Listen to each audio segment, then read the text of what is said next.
Students, welcome to easy maths. आज हम class 9th new book 2025 की एक्सरसाइज 1.2 के क्वेश्चन नंबर 3 का पार्ट नंबर 5 और 6 डिस्कस करेंगे। प्रीवियस वीडियोस में मैंने आपको बताया था कि क्वेश्चन नंबर 3 के जो तमाम पार्ट्स हैं वो इंटर रिलेटेड हैं, यानी पहले से जो है वो कोई और पार्ट सॉल्व हो रहा होगा, दूसरे से हमें किसी और क्वेश्चन में हेल्प हो रही होगी, तो ये इंटर रिलेटेड पार्ट्स हैं। ठीक है, इसी तरह आज जो 2 क्वेश्चन हमने करने हैं उसमें भी हमें प्रीवियस पार्ट्स में से वैल्यूज़ को पिक करने की ज़रूरत पड़ेगी। तो अगर आपको पिछले पार्ट्स की आपने वीडियोस नहीं देखी तो काइंडली उनको एक दफ़ा देख लें, ताकि आपको क्वेश्चन की प्रोसीडिंग के अंदर कोई मसला ना हो। ठीक है, तो अब आज हमने जो वैल्यू सॉल्व करनी है वो हमारे पास है x⁴ प्लस 1/x⁴। अब आप देखें कि अगर हमें 4 पावर बनानी है तो हमारे पास जो होल स्क्वायर का फॉर्मूला होता है, a + b होल स्क्वायर का जो फॉर्मूला होता है, हम उसको जब ओपन करते हैं तो हमारे पास क्या होता है, a² + b² + 2ab। ठीक है, अगर इसी में मुझे 4 पावर जनरेट करवानी थी तो यहाँ पर अंदर 1 पावर थी, तो इनको ओपन करके क्या बनी थी, स्क्वायर बनी थी। अगर मैं अंदर स्क्वायर पावर दे दूँ, अगर मैं a² + b² का होल स्क्वायर ओपन करूं तो फॉर्मूले के मुताबिक इंटरनल पावर अंदर और जो फॉर्मूला की पावर थी वो बाहर। ठीक है, प्लस b² का होल स्क्वायर प्लस 2, a में क्या पड़ा हुआ है, a² और b में क्या पड़ा हुआ है, b²। तो अब हमने इसको ओपन किया तो 2 2 क्या हो जाएगा 4 प्लस 2 2 क्या हो जाएगा 4 प्लस, और इन तीनों को मल्टीप्लाई करके क्या आ जाएगा 2a² b²।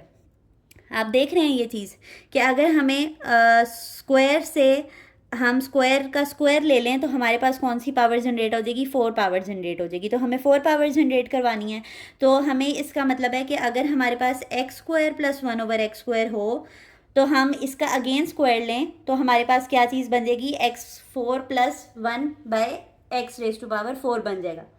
तो अगर आप लोगों ने हमारी प्रीवियस वीडियोस देखी थी तो हमने पार्ट नंबर 3 के अंदर x² + 1/x² निकाला था, तो हम उसको इस्तेमाल करते हुए अपने इस क्वेश्चन को आगे चलाएंगे।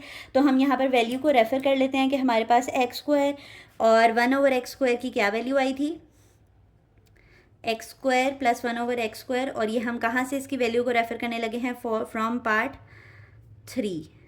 ठीक है, तो एक दफ़ा आपको दिखा भी देती हूँ ताकि अगर आपको कोई क्यूरी है कि ये वैल्यू कैसे आई थी तो वो आप हमारी प्रीवियस वीडियो को देख सकते हैं। ये देखें जी, हमने पार्ट नंबर 3 के अंदर जो है वो x² + 1/x² की वैल्यू निकाली थी, जो हमारे पास क्या आई थी 34। तो हम इसको अब नेक्स्ट पेज पे यूज़ करेंगे कि 34 को इस्तेमाल करते हुए हम कैसे अपना आंसर निकालेंगे।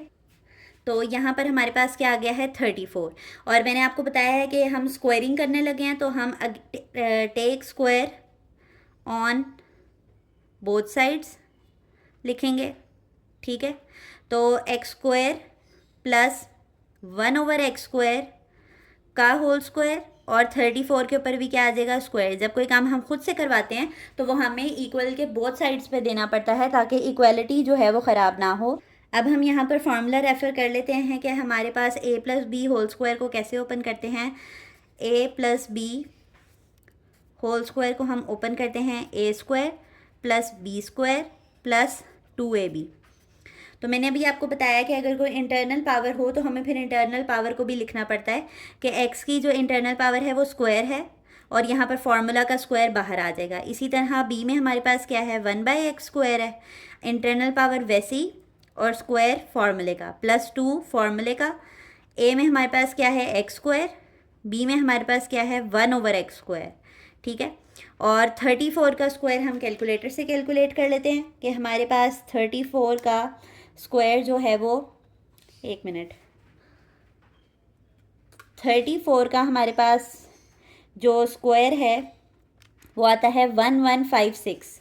तो यहाँ पर हम लिख लेते हैं 1156। ठीक है, हमने पढ़ा था कि किसी नंबर पे अगर 2 पावर्स होती हैं तो हमारे पास वो पावर्स क्या हो जाती हैं, मल्टीप्लाई। तो मैं यहाँ पर लिख रही हूँ 2 2 4। इसी तरह 1 का स्क्वायर लिया तो 1 ही आ गया, और यहाँ पर भी 2 2 4 हो गया। यहाँ ये ऊपर नीचे क्रॉस में होने की वजह से कैंसिल हो रही हैं तो हम कैंसिल कर देते हैं, प्लस 2 1 2 आ गया। अब हमें अपने एक्सप्रेशन में से क्या चाहिए था, x⁴ प्लस 1/x⁴। तो यहाँ पर एक्स्ट्रा टर्म क्या पड़ी हुई है, +2 पड़ी हुई है। ठीक है, तो हम यहाँ पर क्या करेंगे, +2 को इक्वालिटी के दूसरी तरफ ले चले जाएंगे। तो ये 1156 -2 हो जाएगा। ठीक हो गया। अब -2 करेंगे तो ये तो बहुत इजी सा है कि 1154 आ जाएगा और हमारे पास x⁴ प्लस 1/x⁴ की वैल्यू आ जाएगी। ठीक है, तो देखें पीछे से रेफ़र कर कर सॉल्व करना हमारे लिए कितना आसान है, वरना पहले हमें x प्लस 1/x की वैल्यू निकालनी पड़ती, फिर हमें x² प्लस 1/x² की वैल्यू निकालनी पड़ती दोबारा से, यानी सेम प्रोसीडिंग को हमें हर पार्ट के लिए अलग-अलग करना पड़ता। तो बजाय कि आप अपने काम को इलोंगेट करें, आप पीछे से रेफ़र किया करें और मतलब इंटर रिलेटेड क्वेश्चंस को, ठीक है, इंटर रिलेटेड क्वेश्चंस को रेफ़र कर लें पीछे से और आगे उसकी सोल्यूशन को कर लें। ठीक है, और अगर आपने लाइन वाइज हमारे इस क्वेश्चन के लेक्चर लिए होंगे तो इंशाल्लाह आपको इसकी प्रोसीडिंग में कोई मसला नहीं होगा। तो हमारे पास x⁴ प्लस 1/x⁴ का क्या आपकी वैल्यू आई है 1154 1154। ठीक है, इस तरह अपनी वैल्यू को हाईलाइट कर लिया करें ताकि एग्जामिनर का फोकस आंसर पे ही जाए कि आंसर जो है वो ये फाइनली यहाँ पे लगाया गया है। ठीक है, चलते हैं अपने नेक्स्ट पार्ट की तरफ। पार्ट नंबर 6 में वो हमें कह रहा है कि x - 1/x का होल स्क्वायर फाइंड करो। तो अब आपको ये तो सिंपली दिख रहा है कि अगर हमारे पास x - 1/x की वैल्यू हो तो हम अगर उसका होल स्क्वायर कर लें तो हमारे पास आंसर आ जाएगा। तो हमने पार्ट नंबर 2 के अंदर जो है वो x - 1/x की वैल्यू निकाली थी, तो हम वो यहाँ पर डायरेक्ट रेफर कर लेते हैं फ्रॉम पार्ट 2।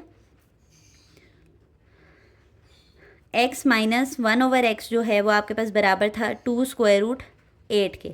ठीक है, 2 × √8 के, ये दोनों मल्टीप्लाई हो रहे होते हैं जब इकट्ठे लिखे जाते हैं। तो अब हमें क्योंकि इस तरफ स्क्वायर चाहिए तो हम क्या करेंगे, take square on both sides, take square on both side. जो काम हम खुद कराते हैं वो हमें दोनों साइड पे कराना पड़ता है ताकि इक्वलिटी ख़राब ना हो। यहाँ पर होल स्क्वायर आ गया और यहाँ पर भी होल स्क्वायर आ गया। ठीक है, अब आप देखें उसने हमें कहा है कि आपने इसी की वैल्यू फाइंड करनी है, उसने हमें कोई इस तरह से नहीं कहा कि फॉर्मूले को ओपन करें, तो इस चीज़ को अब हम खोलेंगे नहीं। ठीक है, पिछले हमने जितने भी क्वेश्चंस किए हैं उसमें हमने होल स्क्वायर्स को ओपन किया है क्योंकि वो रिक्वायर्ड था वैल्यू निकालने के लिए। यहाँ पे उसने कहा है कि होल स्क्वायर की ही शक्ल में उसको सॉल्व कर दो, तो इसको अब हम सॉल्व नहीं करेंगे, तो खोलेंगे भी नहीं और रेफ़र भी नहीं करेंगे फॉर्मूले को यहाँ पर। तो ये चीज़ वैसी आ गई। ये आपके पास 2 वैल्यूज़ हैं, तो हमने कहा था कि अगर किसी 2 वैल्यूज़ पर पावर होगी तो हम उसको अलग-अलग दे सकते हैं। 2 को उसको अलग स्क्वायर दे दें आप और √8 को अलग स्क्वायर दे दें, और इनके दरमियान में कोई साइन ना होने का मतलब यही है कि ये मल्टीप्लाई हो रही हैं ब्रैकेट्स की वजह से। ठीक है, 2 का स्क्वायर लेंगे तो आप 4 आ जाएगा और स्क्वायर को स्क्वायर रूट से कैंसिल आउट करेंगे तो 8 आ जाएगा। ठीक है, और x - 1/x का होल स्क्वायर साथ साथ चलता जाएगा। इसी तरह x - 1/x का होल स्क्वायर और 4 8 आपके पास क्या होता है 32। तो हमारे पास आज हमने क्वेश्चन नंबर 3 का लास्ट पार्ट भी बहुत डिटेल्ड में डिस्कस करके सॉल्व कर लिया है। होप आपको एक्सरसाइज 1.2 के क्वेश्चन नंबर 3 के 6 पार्ट्स जो हैं वो बआसानी समझ आ गए होंगे और नोट्स के फॉर्मेशन में आपको कोई इशू नहीं आया होगा।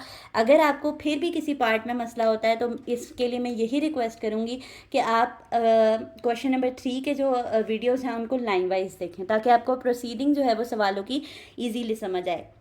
एंड पे अपने आंसर को हाईलाइट करना ना भूलिएगा क्योंकि ये एक अच्छा लुक देता है और एग्जामिनर को आंसर जो है वो फ़ौरन से दिखाई दे जाता है। ठीक है, तो ये थी आज की हमारी वीडियो। अगर आपको हमारा वे ऑफ टीचिंग आसान लगता है और हमारी प्रेजेंटेशन के साथ साथ पढ़ाने का अंदाज़ भी अच्छा लगता है तो हमारी वीडियोस को लाइक कर दिया करें और चैनल को सब्सक्राइब कर दें ताकि ऐसी आसान वीडियोस आप तक आती रहें। अल्लाह हाफ़िज़।